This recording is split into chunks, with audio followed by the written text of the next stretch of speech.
What's up, everybody? K for K Crypto here. Check out the logo. Fan made that for me. Thanks so much. Look at this sacrifice address, guys. Do you see that? $872 million. It's around 25% more sacrificed than the Pulsechain. Okay? Now, some people think that means it can't pump as hard. I'm here to dispel that belief.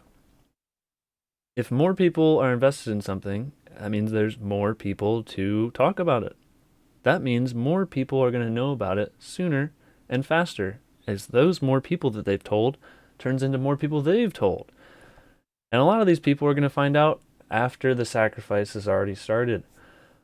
More people are going to find out about it after it's on the market versus during the sacrifice phase, okay? Why do you think every company starts out with people who own shares of it before it's public, and then it goes higher than it's ever been?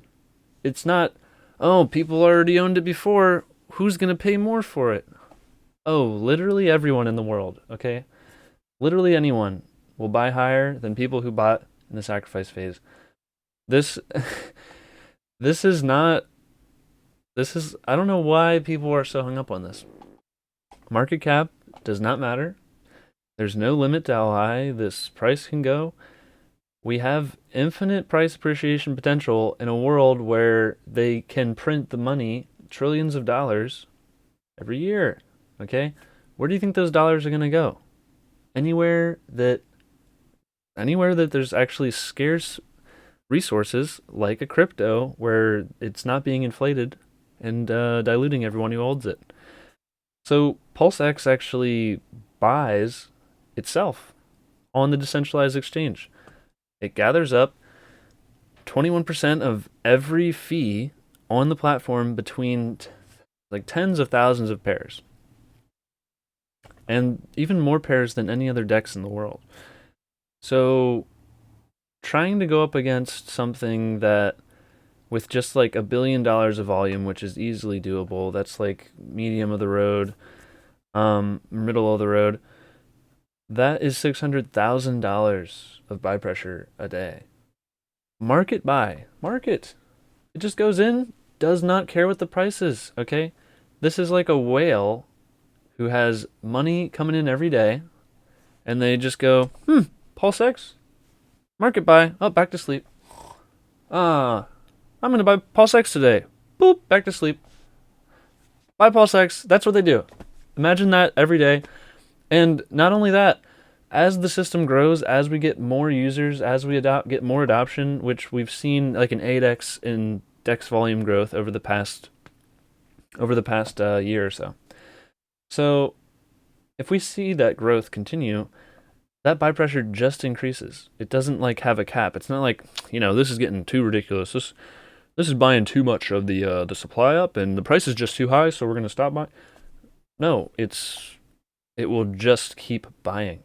Okay, it's going to make PulseX exceedingly rare, exceedingly fast, and if you are not holding it, it's gonna get more expensive. Okay, not less expensive. It's not just removing coins from supply. Stuff that wasn't going to hit market anyway. It literally goes into the automated market maker and removes PulseX.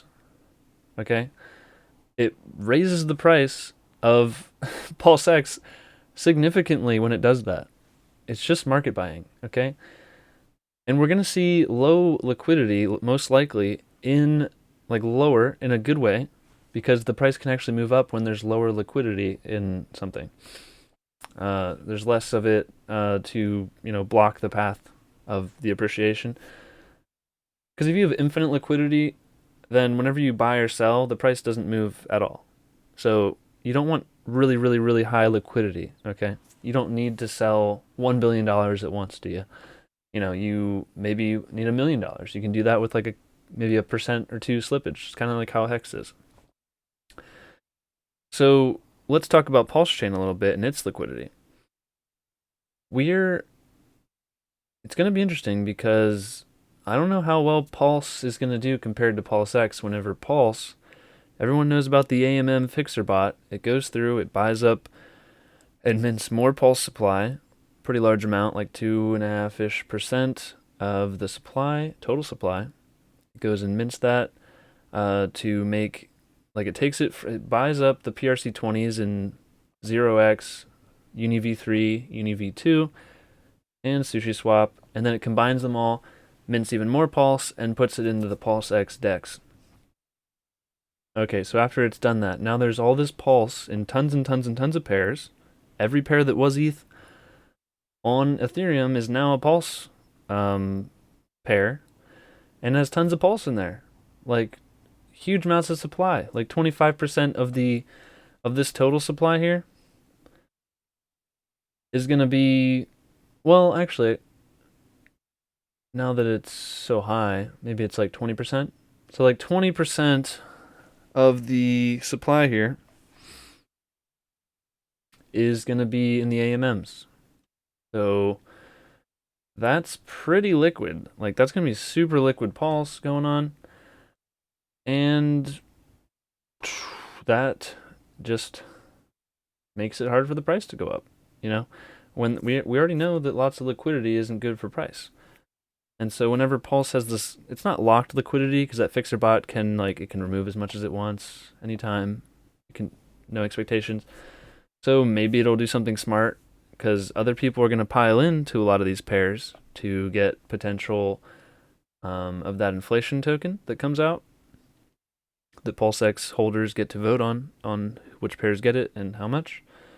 Maybe only the inflation token goes to those other pairs coming in that are the ERC PRC20 pairs because we want people to bridge over their value to help grow the ecosystem, and that is going to make a lot of trading for the PulseX because people are going to be like, whoa, I can get this. Some people are going to want to sell their whole bag of PRC20s. Some people are going to sell their whole ERC20 bag to buy PRC20s. So it's going to be tons of buys of sells. Oh, it's going to be juicy for us PulseX holders. Just think, all these fees people are building, trying to game the system. We just sit back and oh, yeah. 21% of that? Yeah, that's mine. Thank you. Oh, 21%. Thank you. And it just buys it up. It just buys it up, guys. We're talking millions of dollars potentially per day. Extra buy pressure. And so, I say it so much, but name another coin that has automatic potential millions of dollars of buy pressure. Maybe and is deflationary. There's no token in the world that I know of that's deflationary by nature and gets automatically bought up. And is on the best network that has the cheap fee, transaction fees. What? That's such a good combo for more trading. That means more volume. More users because people like having low fees for sending anything, on a network. And so you should have more users, more trading. What? That's amazing. People have more money because they're not sending it to miners, so that's just an extra. I think I found out that in the last year and a half, we just had $1.5 billion was just given to miners from fees. What? That should be, now the users will have that, which is actually more volume for the DEX. So you might just get more volume from that. And so we have so much amazing stuff going on in this ecosystem. And it's not supposed to be this war between PulseX and Pulse. Just think, what would you rather have on your team? Do you want the team? Do you want to be on the team that has the guy who just comes in? He's like, huh, 600K buy order today. We'll have another tomorrow. Or do you want the other one that doesn't have that? How do you compete against a coin that has automatic huge buy pressure that just scales infinitely with adoption? It doesn't care what price, okay? So I don't think it's possible to compete with that. There are other factors, if we think about Hex, for example, we remove so much of the possible potential for selling because people are incentivized to lock it up for years and years and years. And so people are less likely to sell because they're happy to hold it. They're happy to, well, they're almost forced to hold it through some gains because they know if they pull it out, they miss out on all this potential yield in the future. So with PulseX, when the price is going up so much, people are going to sell way too early, in my opinion. They're just going to be like, oh my gosh, my weak paper, my paper hands, they can't hold these heavy bags. Like, and they'll just sell because the price is just going to ratchet up every day. You're going to see it. People are going to sell. It will drop. But guess what? Big buyer Barry's coming by and he's just going to freaking buy it up constantly. He's going to join in with everybody else is just, they can do nothing and the price will go up. I can't think of another coin that you can do nothing and the price will go up. That's just crazy to me. And so when you have something like that, it's hard to get excited about other stuff. You know, like people are, yeah, they're able to sell it. And guess what? They're out. They're out of the game. They gave it to someone else who's going to hold it longer, you know? And so you keep, it's just like a normal market. You sell until no one's selling at that price anymore. All right, time for price to go up. And we just have this extra buyer who is an always buyer, never seller, okay? That guy is not going away. It's not like a temporary thing, like, you know, he'll buy it up for the first year and then he's done, you know, he's out of funds. But this is an always buyer, never seller. You can't have a better person in the market. It's insane. So this is so crazy. And the stuff that it buys is it's never possible for it to come back. It just gets burnt. So price goes up. It's the optimal. I've never seen anything like this in crypto before. Like I said in one video, I think it might break crypto. We're like pushing the limits of what can you do with a crypto. Like imagine if you mixed, what if you gave the hex game theory also to PulseX and you were just like, all right, you can also stake your PulseX. Well, actually, you probably can't do that because that would be inflationary. If you could get it back. Maybe if like instead of burning the coins, if the buyback, whatever that guy bought, the infinite buyer, if whatever he bought was set into this pool that only people who locked up their PulseX could earn, that'd be pretty legit. That would be kind of cool. But I don't know. That would like, I don't know. That's like a little. It's not like inflation because it wouldn't be adding to the total supply, but you'd be reintroducing it. I don't know how that would work out. That's an interesting thought, though. Interesting. But as we have it now, we have an infinite buyer that only scales with adoption on the best network. Pulsechain doesn't have that. It just doesn't have the insane buy pressure. It has like that initial demand. I think in the first few days it will be higher price than PulseX. And I just think that because a lot of people think they missed out on Pulsechain and they also think layer ones do better in general, which they have. You know, this would be the time where it may be different. Maybe something on top of a layer one does better. I would love to be I would love for that to be the case because I think PulseX is amazing. I think this buy and burn is like crazy good, especially on an amazing chain like this where everything's cheap and even the normal trades are cheaper than normal. That's amazing. And so, yeah, I just want to make this short video talking about the buy and burn guy and how it just kind of crushes everything. I just don't know, like, what's the big spiel for Pulse? Like, why do you think that's going to do better? Like, people, yeah, they need it to transact, but you, like, need barely any of it. And people look at the long term, like, they're like, hey, DEXs, they've only done, 300x, 400x or something, and Ethereum did 14,000. Yeah, which one was around longer, buddy? Time time existing is kind of important. It's not like if something new comes out, you can't be like, well, that thing sucks. It only did a 2x today. It just came out, dude. Like, wait a year, wait 10 years, you know? You got to see these things play out.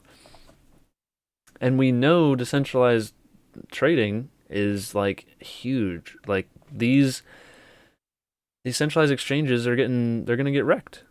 We're going to have so much volume that they're not going to have anymore. And now we get to be the exchange. We get to be pretty much like the Federal Reserve, but you get to own a part of it and benefit from deciding who gets the inflationary token and who doesn't. And you get to see the price appreciation from the constant buying back. It's kind of like I said this in another video.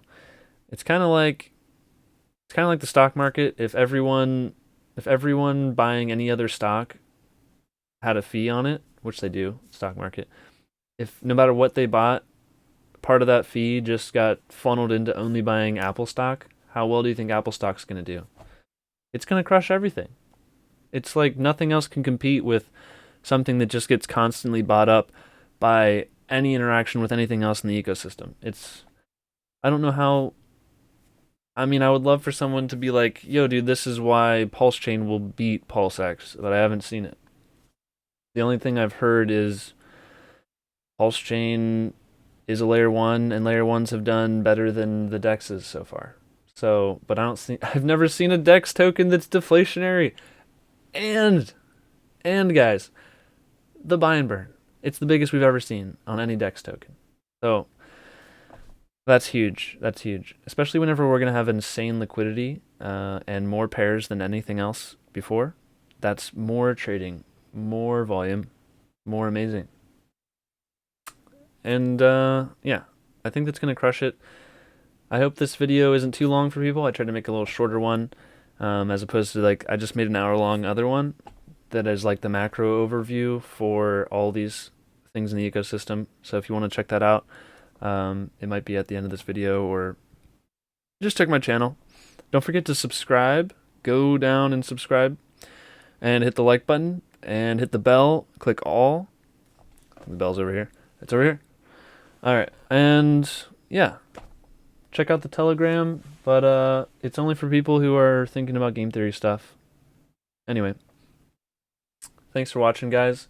K4K Crypto out.